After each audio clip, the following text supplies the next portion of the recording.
Strive and Thrive is a collection of discussions featuring guests from various fields, focused on guiding entrepreneurs in creating businesses that excel in every aspect: people, planet, and profit. Throughout the series, you can join us, Romesh and Mike, as we explore relevant topics with our guests which can help businesses thrive.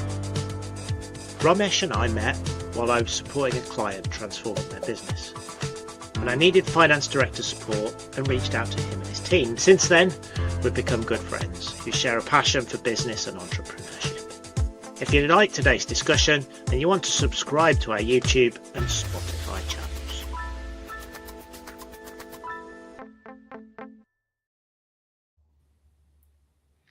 Hi everyone, and welcome to our latest episode of Strive and Thrive with Alun Tribe. I've not known Alan for long. We met towards the end of 2025, but we've quickly spun up really interesting conversations about business, UK manufacturing, and particularly the automotive sector. Alan is the CEO and owner of IMIG, a consultancy firm that specialises in UK manufacturing turnarounds, but in particular the UK automotive sector. So Alan, welcome to Strive and Thrive. Really great to have you on the show. Thanks for having me along. It's good to see you guys again. Brilliant. And right, can give you a little head start. Can you give a brief overview, 30 seconds, a minute, on your background and what's led you to IMIG? Yeah, of course. So right back at the beginning, career-wise, I did an apprenticeship in tool making, which is what Keir Starmer always says his dad was. So I started off in that automotive sector. Got the chance to go to university later on, then went through the defence and aerospace sectors, and then back into manufacturing, in automotive manufacturing. Worked my way through a company to become the MD, quite a big company in the UK, and that's led me into consultancy later on. And initially I was as an independent, worked in France and the UK.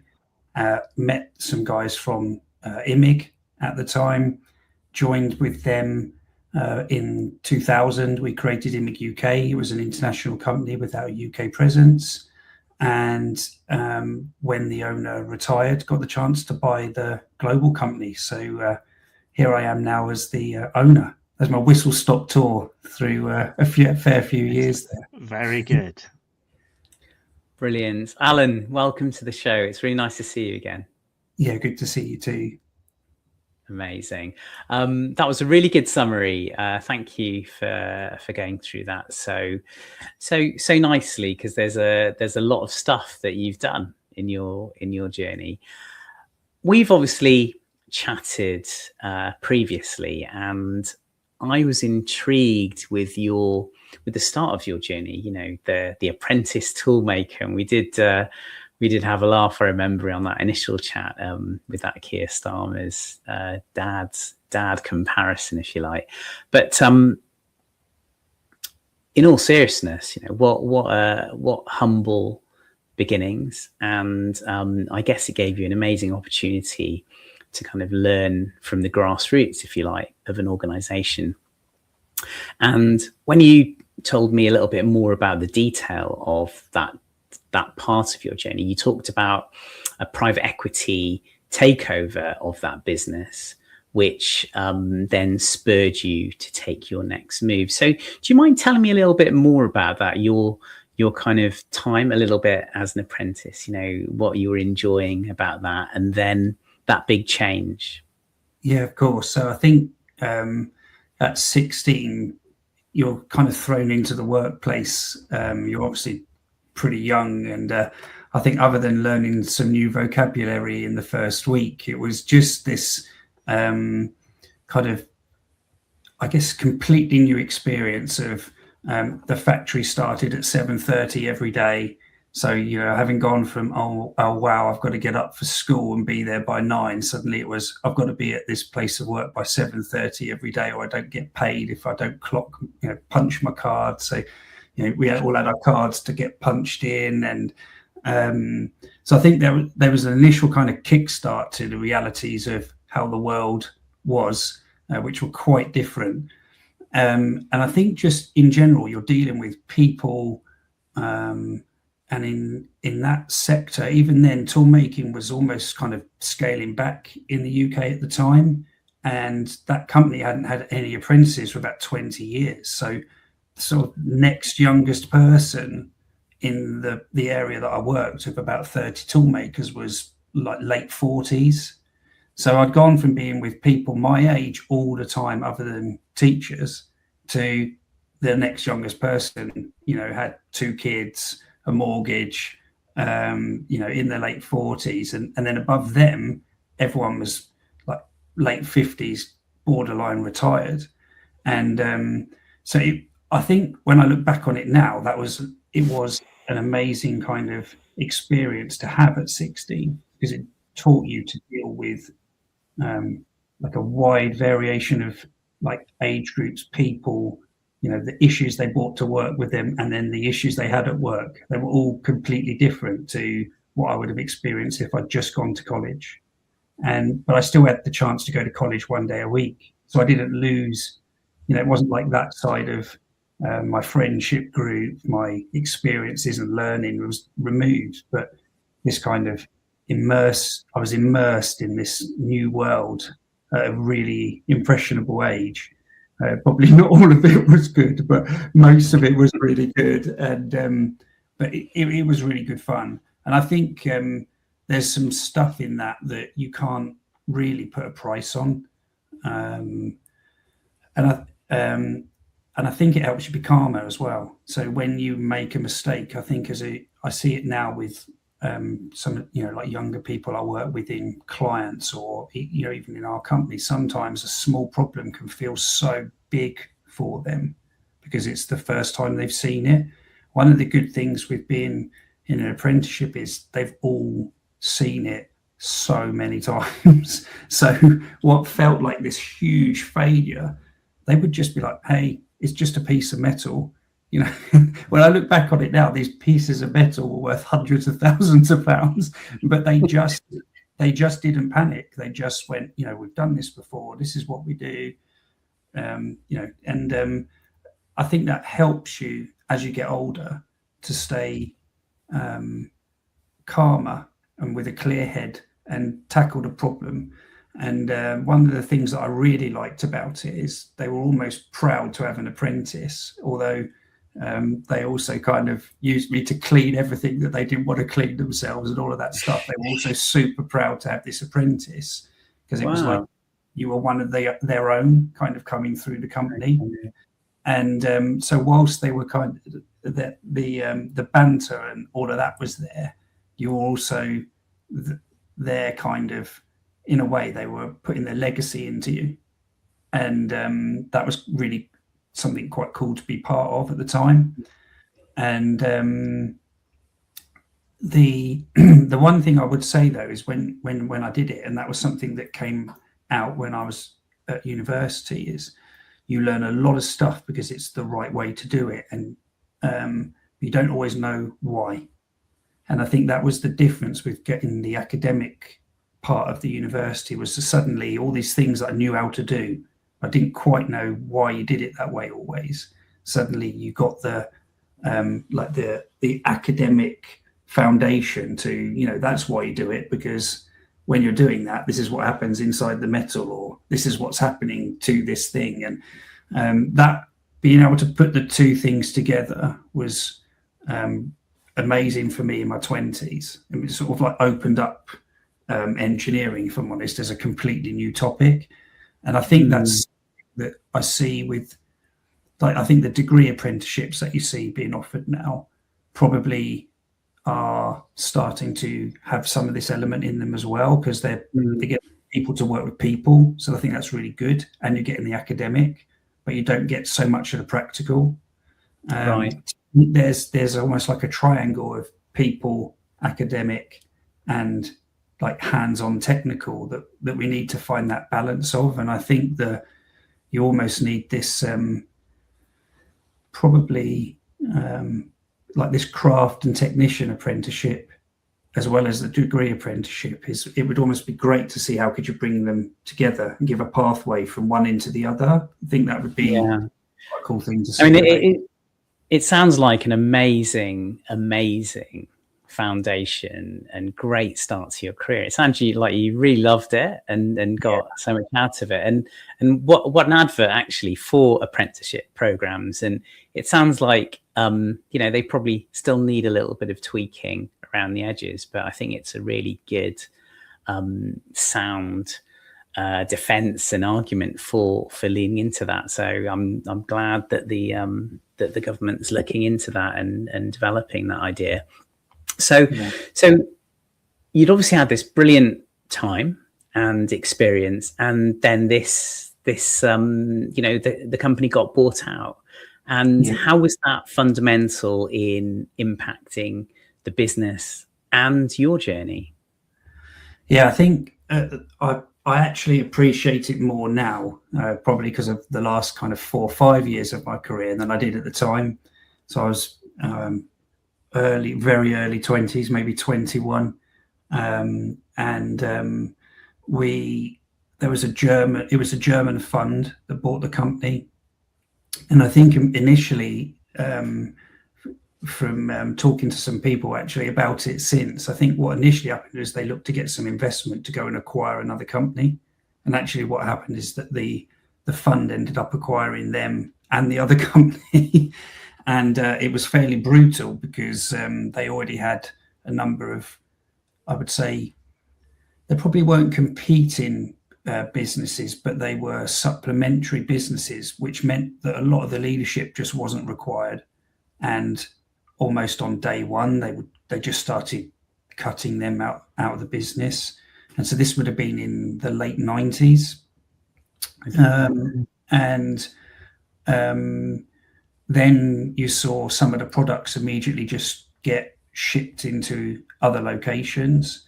And at the time, I mean, it was really busy because we were trying to sort of almost all the things that everyone knew how to do were trying to be, trying to capture it. I mean, the most advanced thing we had was a video camera at the time. So you were trying to capture it, document it, pull the engineering drawings together. And we weren't even sure if the company in the UK would stay open, which it did actually in the end. But I remember the operations director calling me into the office, a guy called Howard, and he'd always been a really good advocate of us as apprentices. And he pulled me in and he said, "Alan, you did the night school option, which you were the only one who did." He said, "I think you could go to university now." We talked about sponsoring you to go to university. He said, "The sponsorship's off the table because they're not going to pay for that." And he said, "In all honesty, the company's going to be very different if it survives at all. I think you just need to go and take a university place and go." And that evening, I put my car on, well, in the book rather than on the web. I put my car in the Auto Trader book that weekend, sold my drum kit, sold a bike, and 3 weeks later started at university. And I think that guy, if I'm honest, that was one of those, you get little bits of advice through your career. And I can still remember being stood in his office and having this discussion. And it was quite emotional discussion, actually, because it was all I'd known since school. And he was literally saying, "Get out now while you can." And I think the whole world opened up from this discussion for me. It was amazing. I don't even know if the guy would still be alive today, but if he was, I'd shake his hand and say thanks and take him for dinner at least, So it's how was that learning? How has that learning, Alan, shaped you and moved you in the role you're doing now in IMIG? Because I know you as you articulated earlier, you set it up you joined as a UK entity, and then you kind of did a reverse buyout almost of the global group. Yeah. How was that reflection of the practical experience, the education of a PE takeover and quite a difficult merger, and then moving into your own academic experience? How have those pieces helped inform your shaping of IMIG? I think different parts of it shape you in different ways. So I think the lack of clarity about what was happening caused a lot of people a lot of suffering, in all honesty. So I think like when we did the purchase, we were really transparent with the customers, the employees, or at least we tried to be. So we were very clear that this is what it is. There's a plan. This is what we're going to do. I think with one of the things that has probably helped me do pre-IMIG, but we've kept it going in the company, is with younger people, always tried to give them the advice that was best for them, not always just what was best for the company. And I think one of the things that I really hold dear, I think, comes from that discussion with Howard that day, of sometimes you've invested in a person, you think, you would keep them forever if you could, but sometimes that's just not right for them. But what you do is, when you free them, you create the biggest advocate of your company that there is in the marketplace. And we've seen that now, that people have come back, and people that we used to work with, or whether it's in IMIG or previous experience that I've had, they're now clients of IMIG. And I think we didn't do it with that. I wish we had done it with that level of forethought. Maybe we'd have done it even more. But that wasn't the purpose to doing it. But that's almost like the universe giving back on it, I suppose. It's been the lucky boomerang effect. Yeah, that's a lovely altruistic circle there. Yeah. And I think young people, when you work with them, it's almost like it's probably. I think in our previous chats, we talked a bit about legacy and stuff like that. But I think it's a bit about legacy, but also it's that what the difference between the economic compass in your life and the moral compass in your life. And I think when you get to work with young people, that's the chance to really follow the moral compass, and the economic thing needs to almost go to one side for a while.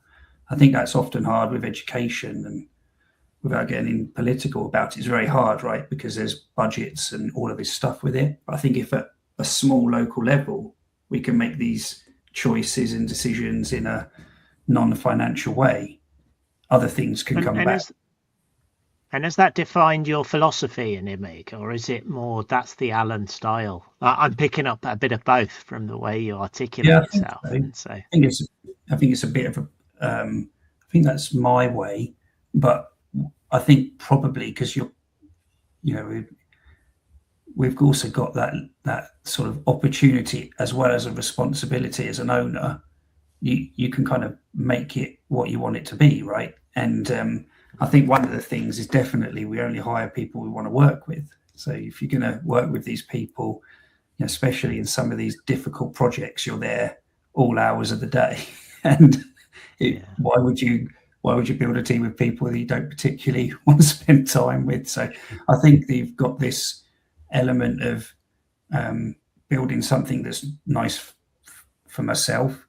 But I think if you build something that works like that and it's reciprocal, and people know you're going to do the right thing by them, then it will pay off. And I think the clients see it too. If they see a happy team and that's always united, they're going to see a different level of service from you as well. Yeah, that makes a lot of sense. It kind of creates powerful outcomes, doesn't it? When you've got a powerful team based on a strong culture, and that definitely resonates with me. Work with people you like, right? As far as you possibly can, because when you're in the trenches, it makes such a difference. Yeah. So you've really focused on kind of taking that mentorship that you had, even in that one conversation. I'm sure there was more of that with that individual, and you're kind of passing that on. And that's really, really nice to hear. Are there mentors that you currently lean on now that you're thankful to have?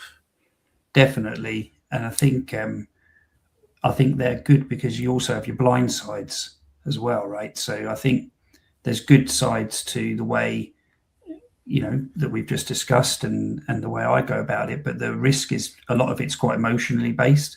So a lot of the way I do things is kind of based on how does it feel, what's the connection with the person, and that you can apply that to, recruitment, the sales process with clients, the delivery of a project. But if you don't have some people that are factual and economic, financially focused and stuff like that, you could end up in a right mess. So I think in general, there's a bit about within the team having people that can coach and mentor each other, so that you're covering each other's blind sides, and knowing what they are is kind of important as well. And then there's sort of like the formalized way as well. So I always used to have a cycling coach when I was young, so I was really into cycling.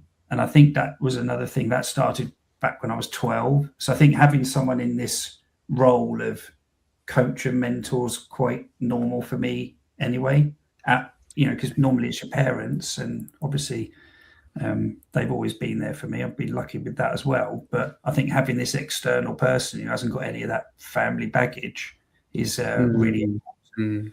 So do you have kind of formal coaching yourself now, or informal?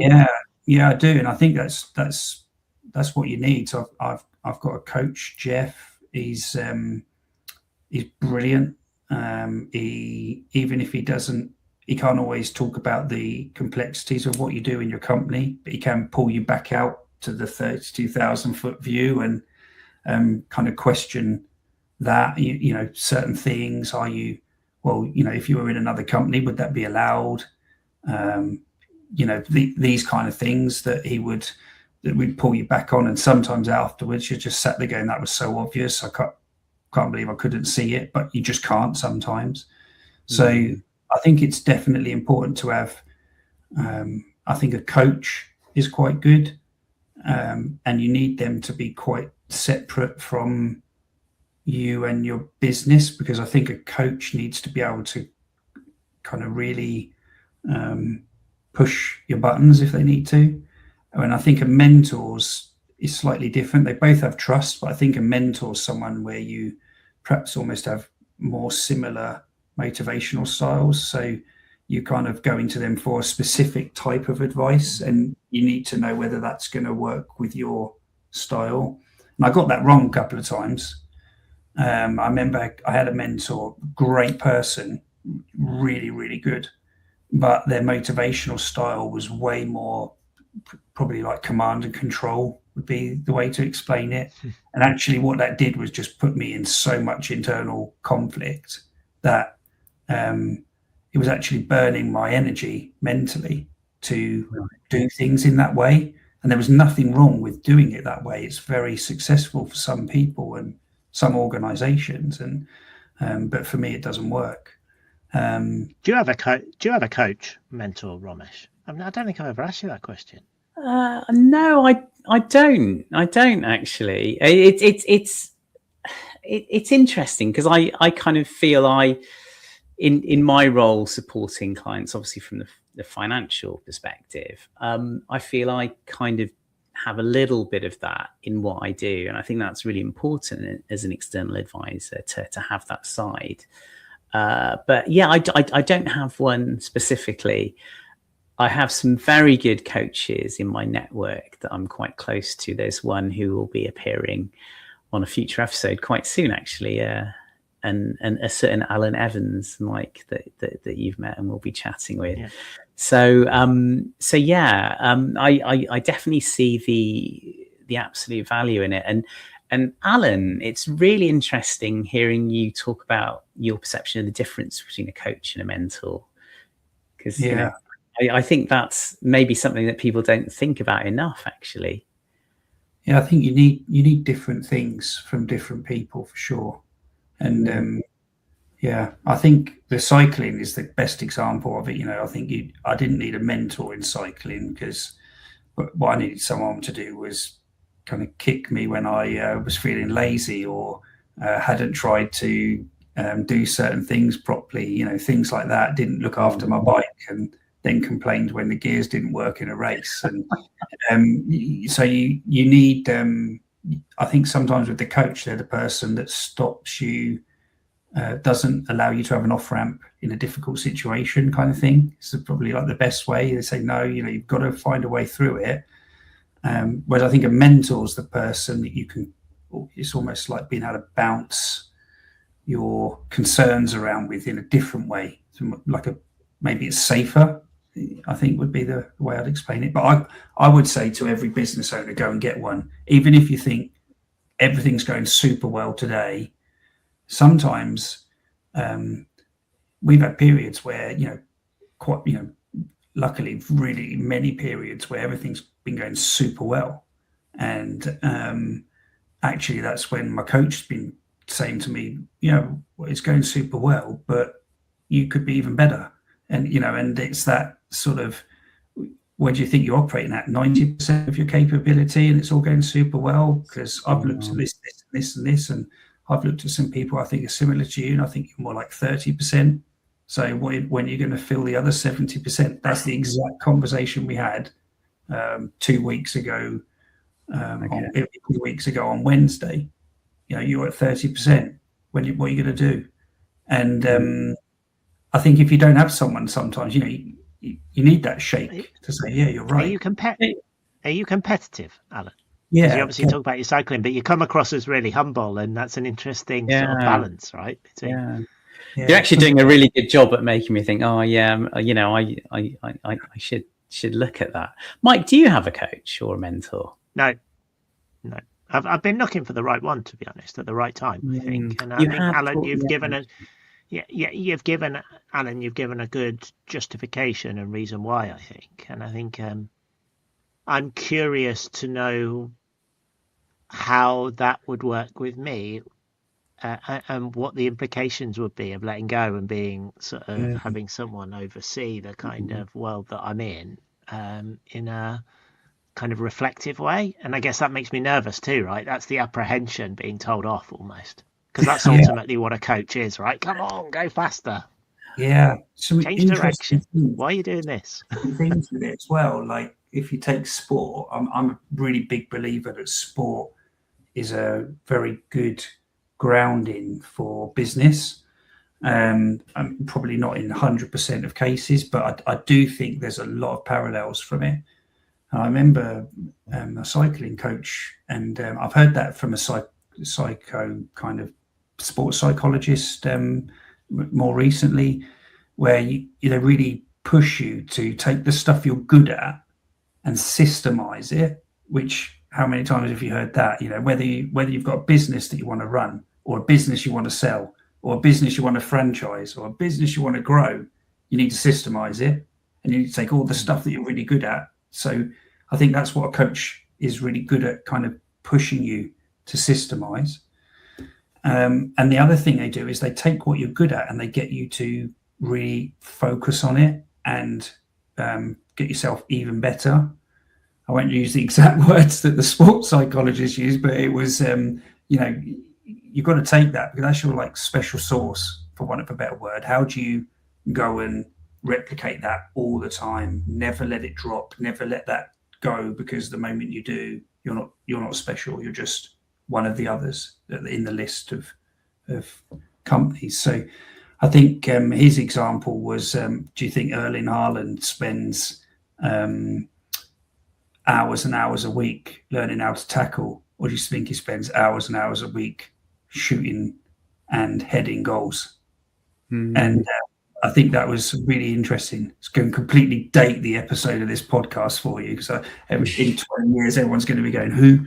But I think he'll be a name that lingers for a long time. So that's an okay example. Yeah, but I think that was a really interesting example, and I think that's something that you just don't think of.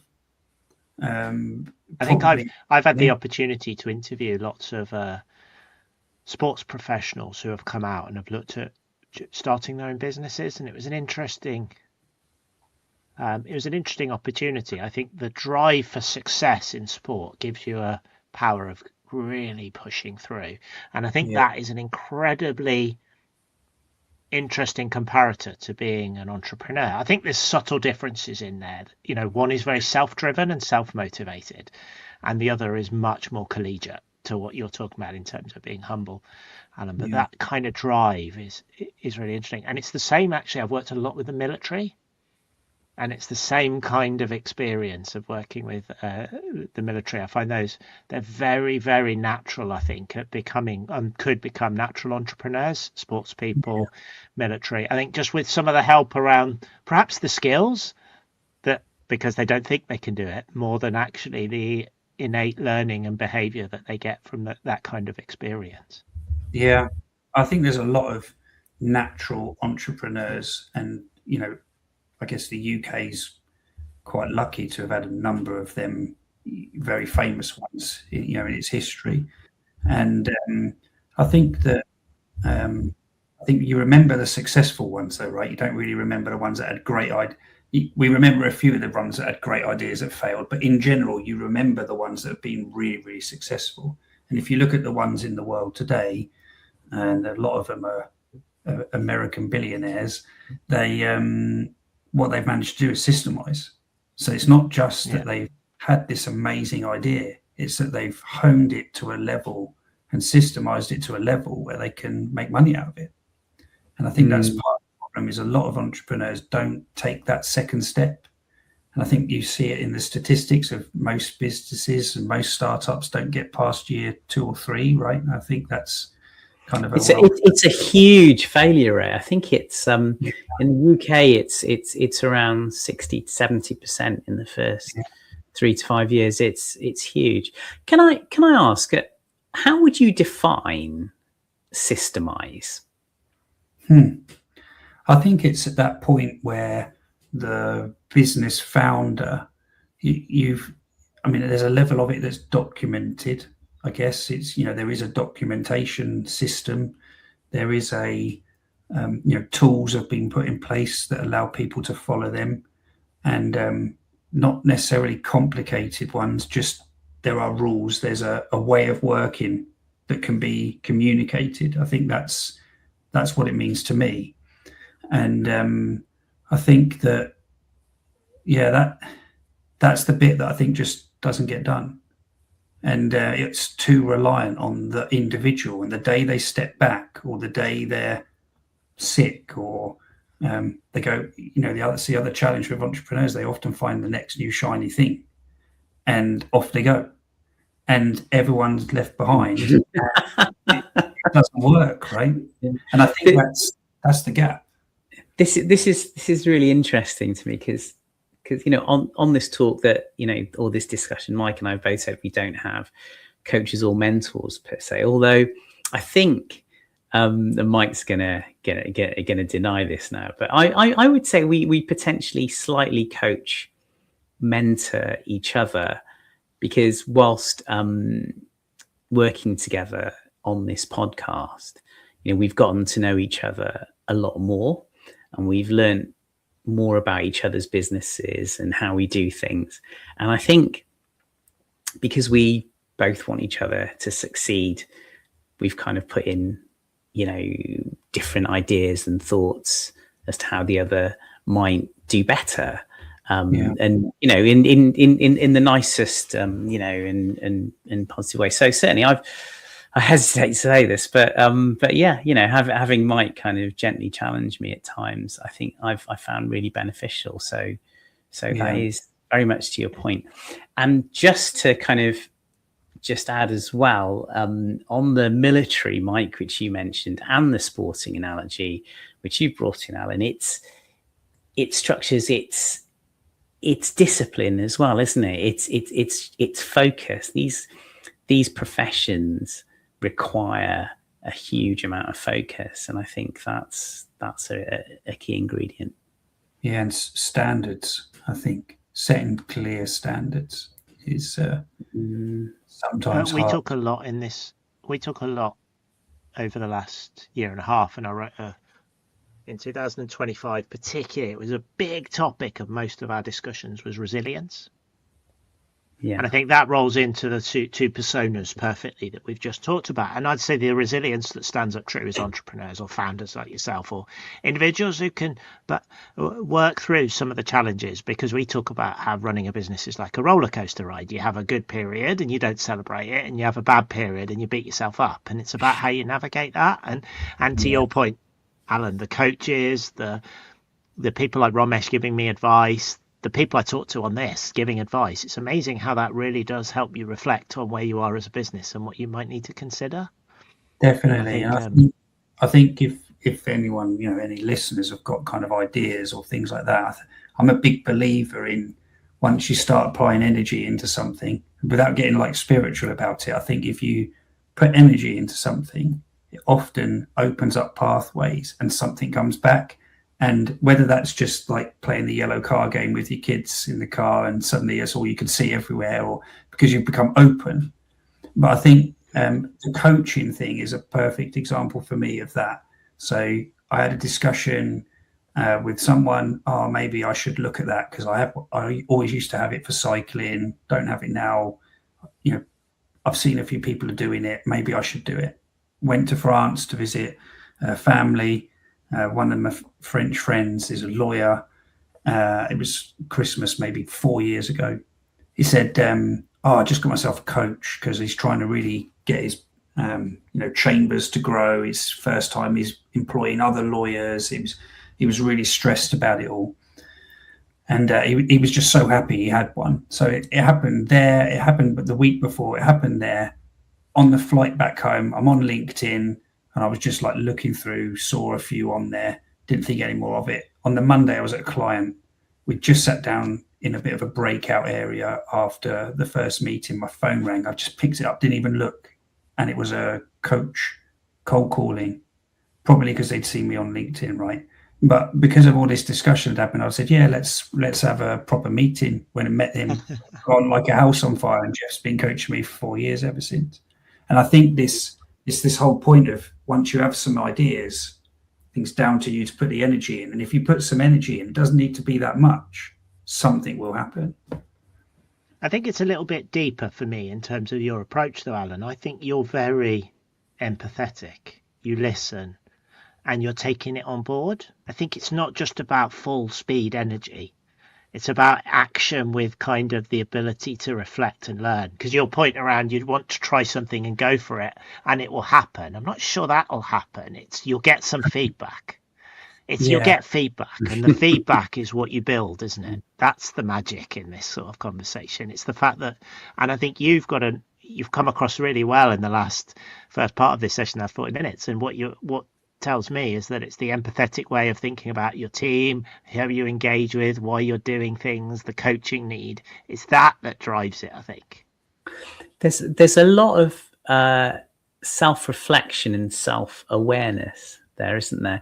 And that links in nicely to a podcast we did recently, a fantastic chap called John Dyack, who talked to us in depth about self-awareness and how the best founders, CEOs, entrepreneurs are self-aware and will seek help in areas where they need that improvement, or they will think more deeply about things as things progress. So I would absolutely agree with Mike. But fascinating as this has been, can we move on to another topic which I found fascinating about you, Alan, and that's the fact that you ended up buying a global business. Which I think is a pretty good story. Please, can you tell us more about that? Yeah, so well, it was a bit of a curveball, I suppose. So always wanted to have my own business from quite a young age. If I'm honest, always wanted to have a manufacturing business. That was the kind of ultimate dream, and who knows, maybe that'll happen one day. But so I started off, I think I said before, as a sort of one-man band. Had a couple of really big projects, covered best part of 2.5, 3 years, and got to the point where on some of those projects I could see that there were opportunities. I could have brought in some other experts, but because I didn't have them yet, probably didn't have the cash security yet, they would end up going to agencies and other places to pull them in. But often I felt like they just got someone who was kind of good enough to tick the box of filling a role. and I felt like it could be better. And then I met the IMIC guys on a project, quite a difficult project where a very key automotive manufacturer had gone into administration. I was there for one manufacturer, they were there for another, a German one, but got on with the team really well, because it initially started off, to be honest, it could have been a big confrontation because there was only about 20 machines in this factory, but they probably needed about 70 machines to make all the parts that everyone needed. So I was really in a negotiating with this with IMIG at the time to kind of get my customers' parts made, and got on really well. Went our separate ways, and a few months later got a call from the CEO, who I hadn't met, basically saying, look, Brexit's happened, and we've got the opportunity to do quite a big piece of work with a UK brand, but we probably would be better if we had a UK presence. Would you be interested in joining the company? So we had a bit of a chat around that, and I said to him basically at the time that I've had 2.5 years not working for anyone else, and to be frank, I don't want to go back. So me joining IMIG doesn't seem like it's the right option, but I could subcontract. And in fairness, he came back with the proposal of, well, why don't we JV? Let's create IMIG UK, do it as a JV. So that's what we did. We both put our money in, created the local company. In fairness to him, we had work available pretty much from day one. Well, actually, it was before that. We didn't even have a company bank account, so we'd incorporated the company on the Friday. The work started on the Monday, and the bank account came about 2 weeks later or something crazy. And it was really crazy. And but it started off well, and we'd go into that in a bit. But I remember the company was like 2 months old, and the lockdowns hit. It was almost like the worst possible time to try and launch a business. But and then after a couple of years, he was in his 60s, German guy, Matthias, and they in Germany, the banks are a bit more restrictive on lending once the main or the principal of a company reaches like over the age of 60. So, which is going to be interesting with the aging dynamics of the world, right? So they might need to revisit that policy. But luckily for me, they haven't yet. And so he called a meeting in the December time with myself and the guy who headed up the German office, a guy called Christian. We thought it was just going to be like a Christmas meal and a thanks for a good year kind of chat. And he dropped the bombshell of, well, the banks are like this, and I've been doing it for a really long time. 26 years, I think at the time, 24 years, it was 24. Next year it's 25, and it's time for me to sell up. So I wanted to offer it to the two of you first. At which point Christian dropped the bombshell of, well, actually I'm off to live on a boat and travel around the world, so I don't want to buy it, thanks. And so I got first dibs on the whole thing.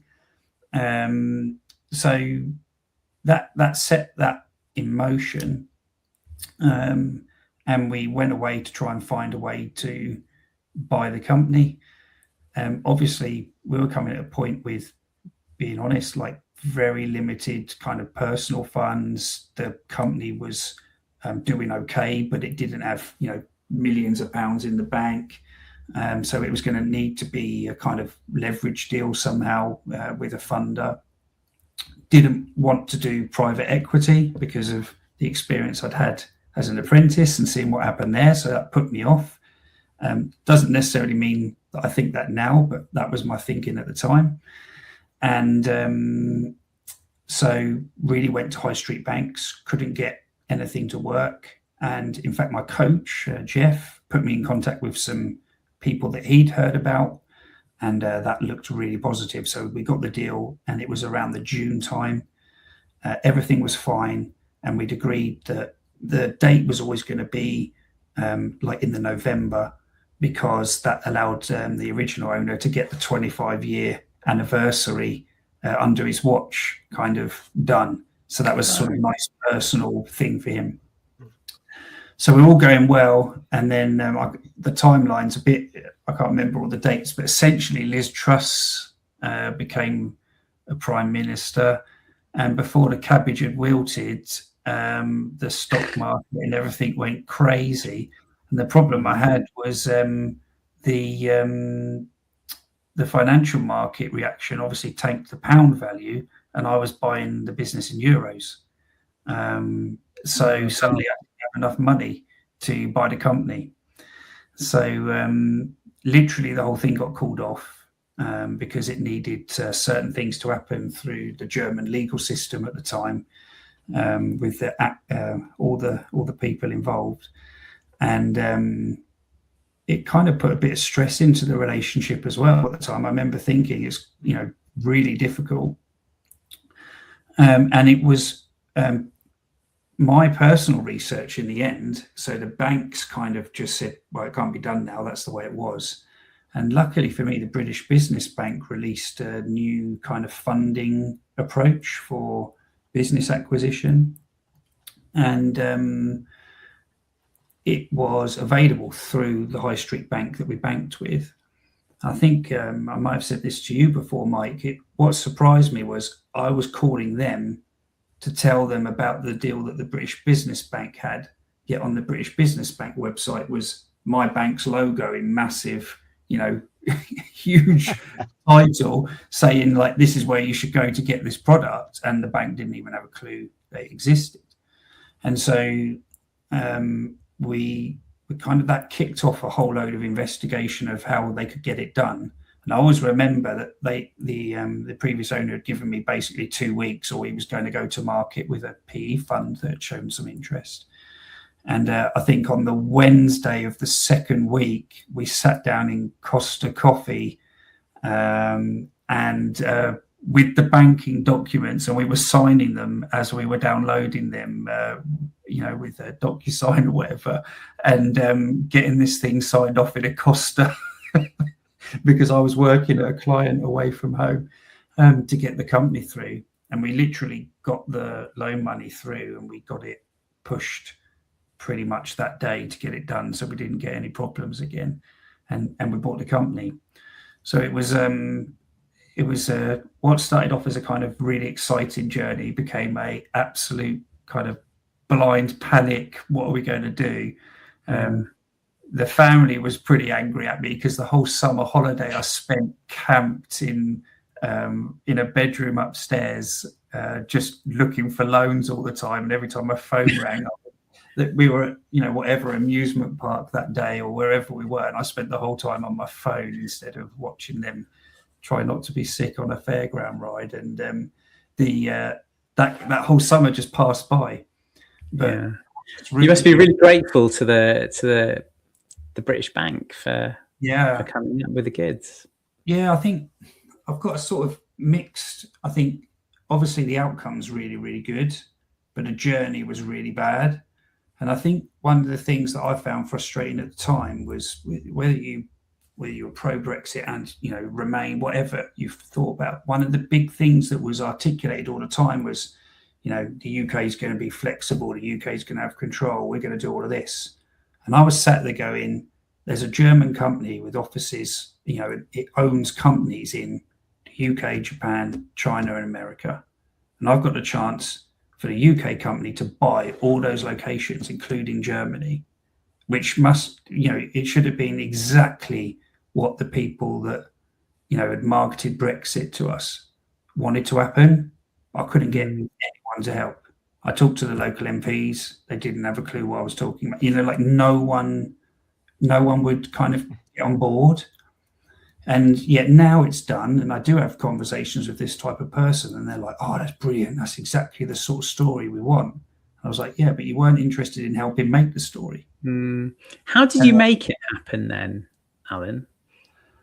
I think when you get into these,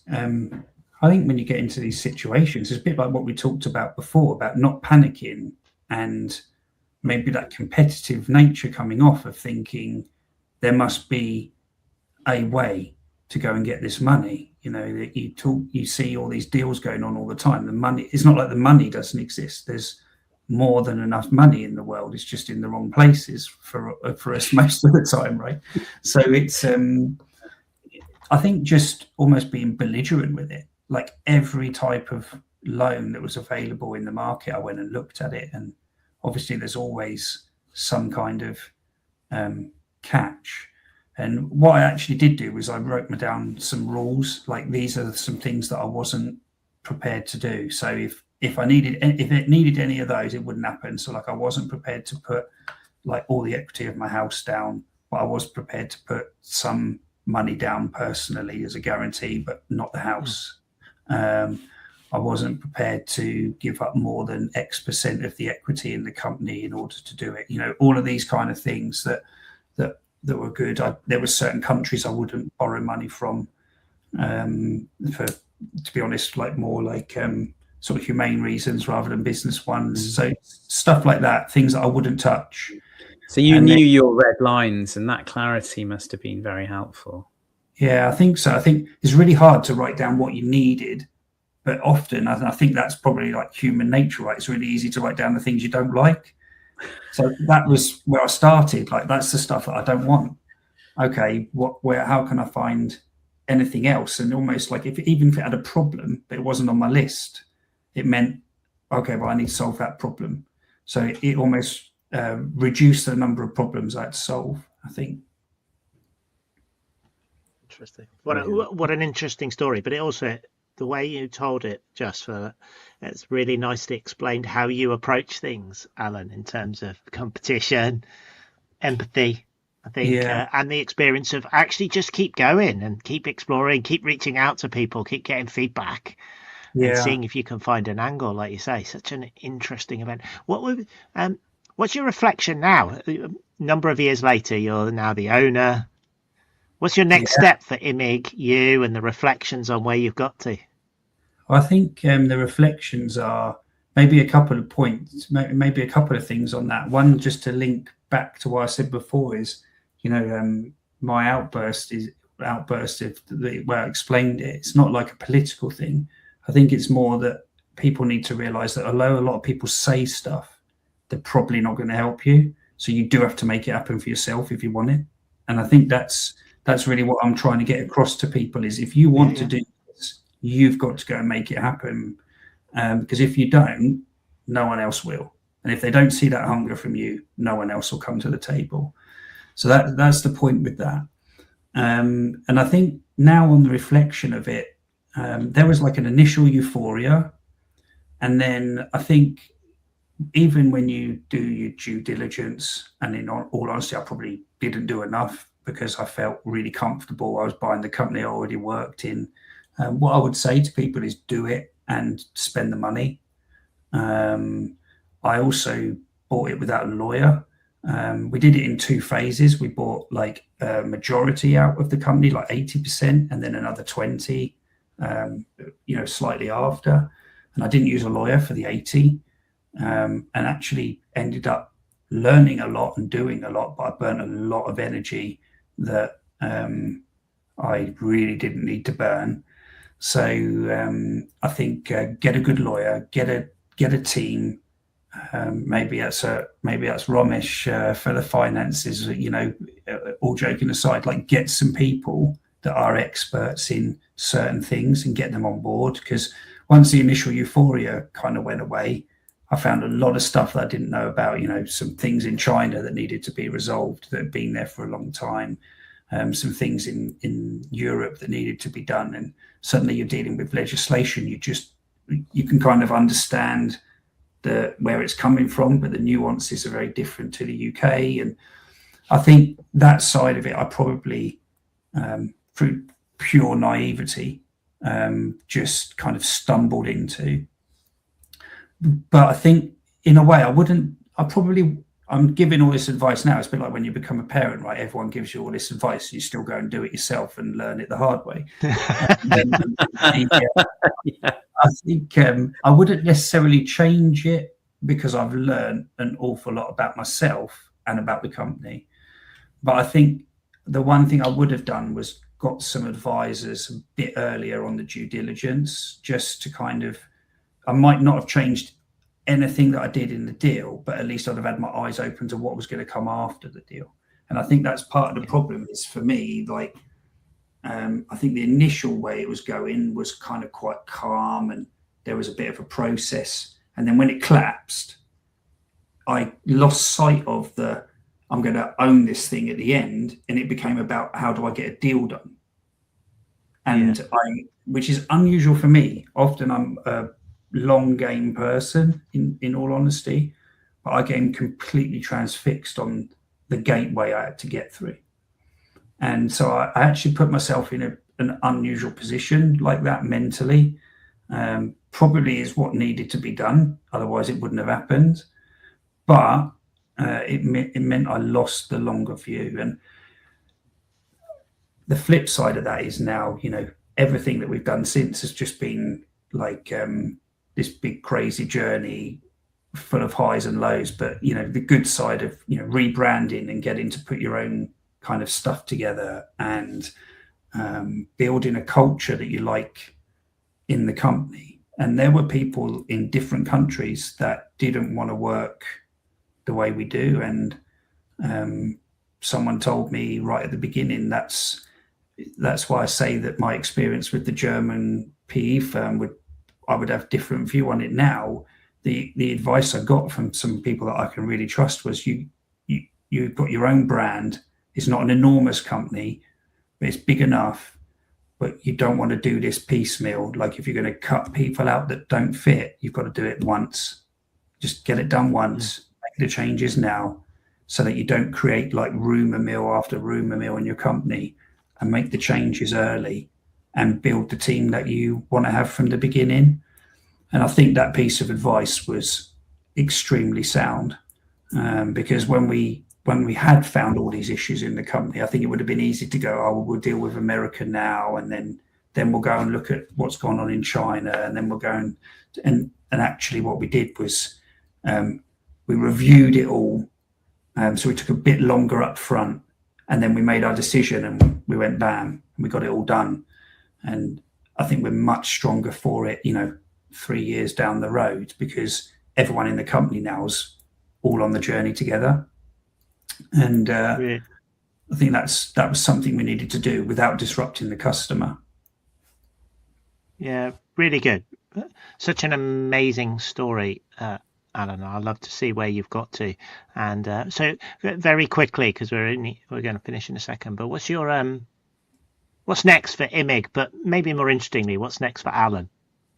I think next for IMIG, I think we're looking to expand. So we do a lot of work in automotive. Last year, we started to do a bit more work in medical and aerospace and defence. We'd really like to grow that because it's what we've seen is the skills and the talent we've got in the team totally work in those areas, and actually it's quite enjoyable for the team as well as for the client. So I think that's the next step for IMIG, is trying to widen our bandwidth. And then next for Alan, I've been enjoying doing some advisory type work, which is, although we were like an advisory firm, but doing it in a slightly different context. I'd like to do that. I've done a bit of work with the Automotive Council in the UK, which has opened my eyes to a bit more about how the way government works and that side of things. So I think that could be an option to kind of investigate.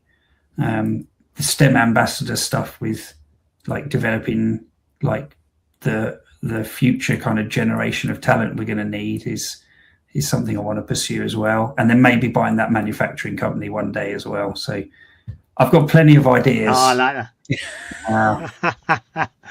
You might not have been the original founder of IMIG, Alan, but you're definitely now the founder of IMIG, if that's your approach. What next? Let's go look for new businesses. But firstly, thank you very much for joining us on Strive and Thrive. It's been an absolute pleasure, and it's been such an interesting story. You've covered a number of areas. I think some of the ideas of your early career and how that's influenced your latter career is fascinating. I think the deep dive that we went on coaching and the effect that's had on you and helped you build IMIG and successful outcome of the business is great. And I think the story of how you, don't know the words, reverse it, bought image from it within is really interesting. And I think that's a story for a number of people who could consider as sort of you both gave the mechanisms and an approach, get support, due diligence, legal advice, finance advice from Romesh, but also the emotional experience of it as well, which was tough, I think is fair to say. And there's personal learning on that as well. So such a really interesting episode. Romesh, anything to add? Yeah, well, firstly, Alan, that was such a great conversation. I just really enjoyed listening to all of your experiences. The takeaways from me, I think, you've made such a good case for, the value of a good apprenticeship program. And I'm a real supporter of it. And I thought that was great. I love the self-awareness, the self-reflection, the discussion about coaches and mentors, you relying and leaning upon those, but also trying to do the same yourself. That's really been fascinating and interesting. And, the belligerence, you've made things happen. That's a key message here. And, an earlier part of the conversation, you said when you had that chat with Howard, that very night, you pivoted. I mean, you literally that night sold stuff or started the process. And I think you said within 3 weeks you were in university. And I have to say, that shows a tremendous amount of adaptability. You got some new information, you got some good advice, and you acted on it. And that proactivity, I think, is a testament to you, and it's a lesson for all of us, actually. So thanks again. It's been excellent. It's been great to chat to you both. Thanks for having me on. Oh, you're welcome, Alan. So thank you, everyone, for listening or watching, and we hope you enjoyed today's discussion. Strive and Thrive is a podcast for entrepreneurs, founders, and business leaders. Please like, follow, and subscribe to our YouTube and podcast channels. Thank you very much. Thank you for listening to Strive and Thrive.